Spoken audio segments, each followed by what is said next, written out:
Welcome back to my channel Akki Guru class में आप सभी प्यारे विद्यार्थियों का स्वागत है। जी हाँ बच्चे, जो बच्चे क्लास 10 2024 में अपने माता पिता का नाम ऊंचा करना चाहते हैं और जो बच्चे बिहार बोर्ड में अच्छे मार्क्स से पास होना चाहते हैं वो इस वीडियो को पूरे अंतिम समय तक देखिएगा, क्योंकि यहाँ से एसएसटी के ऐसे प्रश्न हैं जो कि आपको पूरा सीधा एग्जाम में देखने को मिलेगा। तो ज़्यादा टाइम बर्बाद ना करते हुए क्वेश्चन के फर्स्ट पार्ट पर चलेंगे। ठीक है, आज का हमारा पहला प्रश्न स्क्रीन पर आ चुका है कि भारत में वित्तीय वर्ष होता है कब से कब तक, बताइए। तो भारत में वित्तीय वर्ष जो होता है 1 अप्रैल से 31 मार्च तक। बच्चों मेरा एक ही मोटिव है, बिना समय बर्बाद किए आपका अच्छा खासा तैयारी करवा देना। तो बस आपसे रिक्वेस्ट रहेगा कि अंतिम समय तक बने रहिएगा। ठीक है, दूसरा प्रश्न, वृहद क्षेत्र में जल की उपस्थिति के कारण पृथ्वी को क्या कहते हैं? इजी प्रश्न है, नीला ग्रह कहते हैं, ब्लू प्लैनेट। ठीक है, क्योंकि इसमें बहुत ज्यादा मात्रा में जल पाया जाता है हमारे अर्थ में। ठीक है, थर्ड प्रश्न है कि सूचना का अधिकार अधिनियम कब लागू हुआ था? तो याद रखिएगा 2005 में लागू हुआ था। ठीक है, चलिए अगला प्रश्न है फोर्थ नंबर, वर्तमान में नेपाल की शासन प्रणाली क्या है, बताइए। आप देखिएगा कितने कम समय में कितने सारे प्रश्न करवा दूंगा। ठीक है, लोकतंत्र। ठीक है, वर्तमान में नेपाल की शासन प्रणाली लोकतंत्र डेमोक्रेसी है। फिफ्थ नंबर प्रश्न देखिएगा, राजनीतिक दलों का मान्यता और उसका चिन्ह किसके द्वारा प्रदान किया जाता है? तो याद रखिएगा यह जो किया जाता है निर्वाचन आयोग के द्वारा। बिल्कुल सी ऑप्शन आपका सही है। ठीक है बच्चों, चलिए अगला प्रश्न है छठा नंबर प्रश्न देखिएगा, भारतीय संविधान के अनुच्छेद 19 में देश के सभी नागरिकों को कौन सा मूल अधिकार दिया गया है? तो ये जो मूल अधिकार दिया गया है ये आपका स्वतंत्रता का अधिकार दिया गया है। ठीक है, अगला प्रश्न चलते हैं दोस्तों। अगला प्रश्न हमारे स्क्रीन पर आ चुका है बच्चों। प्रश्न है कि टीपू सुल्तान कहाँ का शासक था? तो टीपू सुल्तान जो है वो ध्यान रखने वाली बात है मैसूर का शासक था, यानी कि ए ऑप्शन आपका बिल्कुल सही हो जाएगा। ठीक है, और आपको लास्ट में बताना है दोस्तों कि आपने टोटल में से कितने प्रश्न सही किए हैं। मैं देखना चाहूंगा कि टोटल बच्चे की तैयारी कैसी चल रही है, कितने बच्चे कितने में से प्रश्न को सही कर रहे हैं। ठीक है, जलियांवाला बाग हत्याकांड कब हुआ? इजी प्रश्न है, 13 अप्रैल 1919 का हो। बच्चों अगर ज्यादा समय चाहिए तो वीडियो पॉज कर लीजिएगा। ठीक है, 9 नंबर प्रश्न देखिएगा, निम्नलिखित नदियों में से किसे बिहार का शोक कहा जाता है? तो याद रखिएगा कोसी नदी को बिहार का शोक कहा जाता है, ध्यान रखिएगा। अगला प्रश्न आपकी स्क्रीन पर आता है कि सिखों के 10वें और अंतिम गुरु श्री गोविंद सिंह का जन्म जो है बिहार में किस जगह हुआ? तो ये ध्यान रखिएगा पटना में हुआ। ठीक है, चलिए 11 नंबर प्रश्न, अंकोर वाट के मंदिर का निर्माण किस शासक के द्वारा करवाया गया था? तो याद रखिएगा यह जो शासक के द्वारा करवाया गया था आपका सूर्यवर्मन द्वितीय था। ठीक है, ए ऑप्शन होगा बिल्कुल सही।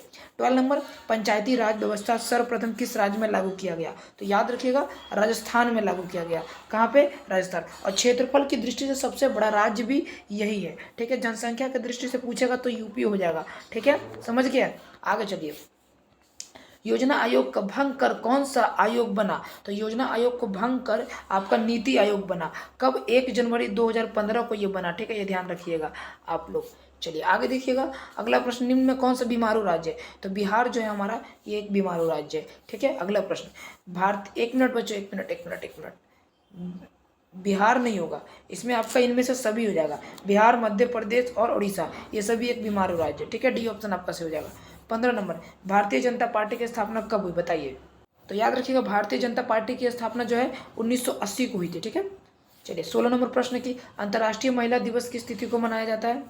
तो यह जो है 8 मार्च को मनाया जाता है। ठीक है, इंटरनेशनल डे जो है, इंटरनेशनल वुमेन डे जो है 8 मार्च को सेलिब्रेट किया जाता है। अगला प्रश्न आपकी स्क्रीन पर आ चुका है 17 नंबर, यूरेनियम का प्रमुख उत्पादक केंद्र क्या होगा? तो यूरेनियम का प्रमुख उत्पादक केंद्र जादूगोरा। ठीक है, आपका डी ऑप्शन बिल्कुल सही हो जाएगा। चलिए अगला प्रश्न देखिएगा, अगला प्रश्न है सुनामी कहाँ आती है? तो सुनामी आपके समुद्र में आती है। ठीक है, समझ गए? चलिए अगला प्रश्न आपकी स्क्रीन पे है कि लोकतंत्र की सफलता निर्भर करती है किस पर? तो याद रखिएगा लोकतंत्र की सफलता जो है नागरिक के विवेकपूर्ण सहभागिता पर करती है। ठीक है, समझ गए? चलिए अगला प्रश्न देखिएगा 20 नंबर, किसने कहा कि बिहार के विकास के बिना भारत का विकास संभव नहीं है? तो ये कहने वाला डॉक्टर एपीजे अब्दुल कलाम थे। अगला प्रश्न है 21 नंबर, बोल्विया जनसंघर्ष का मुख्य कारण क्या था? तो याद रखिएगा बोल्विया जनसंघ का मुख्य जो कारण था पानी की कीमत में वृद्धि। अगला प्रश्न है कि भारत का राष्ट्रीय पक्षी, इजी प्रश्न, मोर है। ठीक है, अगला प्रश्न देखिएगा संजय गांधी जैविक उद्यान किस नगर में? तो पटना में है। ठीक है, अगला प्रश्न देखिएगा वेदों की ओर लौटो, वेदों की ओर लौटो का नारा किसने दिया था? याद रखिएगा वेदों की ओर लौटो का नारा जो है आपके स्वामी दयानंद सरस्वती जी ने दिया था। ठीक है, अगला प्रश्न देखिएगा गुटेनबर्ग का जन्म कहाँ हुआ था, बताइए। तो याद रखिएगा गुटेनबर्ग का जो जन्म हुआ था वो आपका जर्मनी में हुआ था। ठीक है, बी ऑप्शन से हो जाएगा। अगला प्रश्न देखिएगा सांप्रदायिक राजनीति का आधारित होती है किस पर? तो याद रखिएगा ये जो है आपका किस पर होती है? धर्म पर। ठीक है, चलिए अगला प्रश्न देखिएगा 27 नंबर, निम्नलिखित में उद्योगों में कौन सी कृषि आधारित नहीं है? तो उद्योगों में जो कृषि का आधारित नहीं है वो ध्यान रखने वाली बात है आपका सीमेंट आधारित नहीं। ठीक है, अगला प्रश्न देखिएगा 28 नंबर, वार एंड पीस किसकी रचना? तो याद रखिएगा वार एंड पीस जो है लियो टॉल्स्टॉय की रचना है। अगला प्रश्न देखिएगा 29 नंबर, नोबेल पुरस्कार से सम्मानित बांग्लादेशी अर्थशास्त्री है कौन है? तो याद रखिएगा रखिएगा यह जो है आपके प्रोफेसर मोहम्मद यूनिस साहब है, ठीक है। 30 नंबर प्रश्न देखिएगा, 30 नंबर है कि चावल क्या है, तो चावल एक प्रकार का खरीफ फसल है, ठीक है। चलिए अगला प्रश्न देखिएगा 31 नंबर, नई आर्थिक नीति में किसे सम्मिलित नहीं किया गया, तो याद रखिएगा नई आर्थिक नीति में जो नियंत्रित अर्थव्यवस्था को सम्मिलित नहीं किया गया, ठीक है। आगे देखिएगा सौर ऊर्जा निम्नलिखित में कौन सा संसाधन है, सौर ऊर्जा निम्नलिखित मानवकृत है, ठीक है। सौर ऊर्जा जो है वो एक मानवकृत संसाधन है, ठीक है। चलिए अगला देखिएगा WTA वर्ल्ड ट्रेड ऑर्गेनाइजेशन यानी विश्व व्यापार संगठन की स्थापना किस वर्ष हुई थी, ठीक है। तो ये ध्यान रखने वाली बात है, ये जो है आपको 1995 में हुई थी, ठीक है। चलिए अगला प्रश्न है कि Tata iron and steel company की स्थापना की गई थी, तो याद रखिएगा Tata iron and steel company की स्थापना जो है वो आपको 1907 में की गई थी, यानी कि बी ऑप्शन आपका बिल्कुल सही हो जाएगा। अगला प्रश्न देखिएगा Tata iron and steel company, अच्छा ये तो प्रश्न करवा दिया रिपीटेड प्रश्न, किसने कहा संसाधन नहीं होते हैं बनते हैं, तो ये कहने वाले व्यक्ति थे, याद रखिएगा जिम्मेरन है, ठीक है, जिम्मेरमैन, ठीक है, यानी कि ए ऑप्शन बिल्कुल सही हो जाएगा। अगला प्रश्न है कि इनमें से कौन सा संस्थागत वित्त का साधन नहीं है, बताइए इनमें से कौन सा संसाधन वित्त का साधन नहीं है, तो ध्यान रखने वाली बात है ये आपका व्यावसायिक बैंक, ठीक है।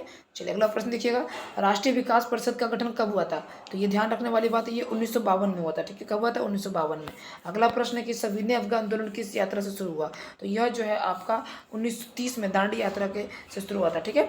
चलिए आगे देखिएगा निम्न में से किसको प्राथमिक क्षेत्र कहते हैं, तो प्राथमिक क्षेत्र को हम लोग कृषि क्षेत्र के नाम से जानते हैं, ठीक है। सेवा क्षेत्र को हम लोग थर्ड जो है यानी तृतीय क्षेत्र, समझ गए बच्चों। चलिए अगला प्रश्न देखिएगा 40 नंबर, प्राथमिक ऊर्जा का उदाहरण में कौन सा नहीं है, तो याद रखिएगा प्राथमिक ऊर्जा का उदाहरण जो है आपका कौन नहीं है, विद्युत नहीं है, ठीक है। 41 नंबर प्रश्न में चलते हैं, देखिए कितना ईजी है, लोग 50 के दम करीब आने वाले हैं, कितने मिनट में, तो मात्र 6 मिनट में, ठीक है। प्रश्न है कि संचार का सबसे लोकप्रिय साधन क्या है, तो याद रखिए संचार का सबसे लोकप्रिय जो साधन है वो आपका सार्वजनिक टेलीफोन, यानी कि ए ऑप्शन बिल्कुल सही हो जाएगा, ठीक है। अगला प्रश्न जवाहर रोजगार योजना लागू हुई थी कब, तो याद रखिएगा ये जो 1989 में लागू हुई थी, ठीक है। अगला प्रश्न आपके स्क्रीन पे कि काली मिट्टी उपयुक्त होती है किस लिए, तो याद रखिए काली मिट्टी जो है बिल्कुल कपास के लिए उपयुक्त होती है, ठीक है। चलिए अगला प्रश्न देखिएगा 44 नंबर, दाल किस पौष्टिक अंश का स्रोत है, तो दाल जो है याद रखिएगा आपका प्रोटीन का स्रोत है, ठीक है। बच्चों वीडियो अच्छा लग रहा है तो अपने दोस्तों को भी जरूर शेयर कीजिएगा, हमारा कर्तव्य है कि आपको इस बार एग्जाम में बहुत अच्छे मार्क्स से पास करवाना, इसलिए आप लोग हमारे चैनल पर लगातार बने रहिएगा, जब भी वीडियो आए, जब भी लाइव क्लास है तो जरूर जुड़िएगा, ठीक है। ये ध्यान रखिएगा बच्चों, ठीक है। इसलिए चैनल को सब्सक्राइब कर बेल आइकन घंटी प्रेस कीजिए ताकि जब भी लाइव क्लास है तो अप टू डेट नोटिफिकेशन तुरंत आपको मिल जाए, ओके। चलिए अगला प्रश्न देखते हैं दोस्तों। प्रश्न है कि भारत का सरकार ने सूचना का अधिकार अधिनियम कब पारित किया, तो ये जो पारित किया था या ध्यान रखने वाली बात है 2005 में किया था, ठीक है। चलिए अगला देखिएगा बच्चों, प्रश्न है 46 नंबर प्रश्न आपके स्क्रीन पर आ रहा है, भारत में कितने राष्ट्रीयकृत बैंक है, तो याद रखिएगा भारत में जो है वो आपके 19 राष्ट्रीयकृत बैंक है, कितने 19, ठीक है। 47 में भारतीय जनता पार्टी का चुनाव चिन्ह क्या है, तो भारतीय जनता पार्टी का चुनाव चिन्ह कमल का फूल है, यानी कि बी ऑप्शन बिल्कुल सही हो जाएगा, ठीक है। चलिए अगला प्रश्न देखिए 48 नंबर, मानव पूंजी के मुख्य घटक है कौन, तो मानव पूंजी के ऊपर मुख्य घटक जो है इनमें से सभी है, ज्ञान कौशल अनुभव, ठीक है। चलिए अगला देखिएगा कार्ल मार्क्स का जन्म कहाँ हुआ था, तो इजी प्रश्न है, शायद रिपीट भी है, इसका जर्मनी में होता है, ठीक है।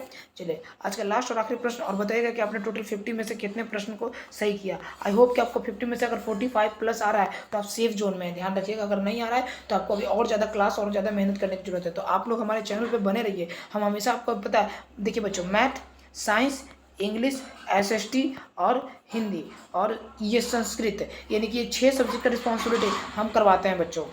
ये वादा रहा बच्चों कि आप लोग को एग्जाम में बढ़ चढ़ के हमारा ये जो चैनल है, यानी आपका जो ये चैनल है अक्की गुरु क्लासेस पूरा दम भूमिका निभाएगा आपके एग्जाम में बहुत अच्छे से मार्क्स को ग्रेड करवाने में, ऊपर करवाने में, ये वादा रहा मेरा आप सभी से। तो इसलिए चैनल को सब्सक्राइब कर बेल आइकन घंटी प्रेस कीजिएगा और अपने दोस्तों को भी शेयर कीजिएगा। बताइए इसका राइट आंसर क्या हो जाएगा, तो याद रखिएगा इसका राइट आंसर हो जाएगा सेफ्टी लैंप का आविष्कार जो है किसने किया था, तो हम्फ्री डेवी ने, यानी किसी ऑप्शन बिल्कुल राइट हो जाएगा, ठीक है बच्चों। तो बस आज के लिए इतना ही, मिलते हैं अगले क्लास में, अगले वीडियो में। अपना ख्याल रखिए, अपने माता पिता की सेवा कीजिए क्योंकि उनके चरणों में ही जन्नत है, ठीक है। और खूब मन लगा कर पढ़िए और अपने माता पिता का नाम बहुत ऊंचा करिए, ठीक है बच्चों। आज के लिए इतना ही, मिलते हैं अगले वीडियो में, तब तक अपना ख्याल रखिए, बाय बाय, टेक केयर, जय हिंद, जय भारत, जय बिहार बच्चों।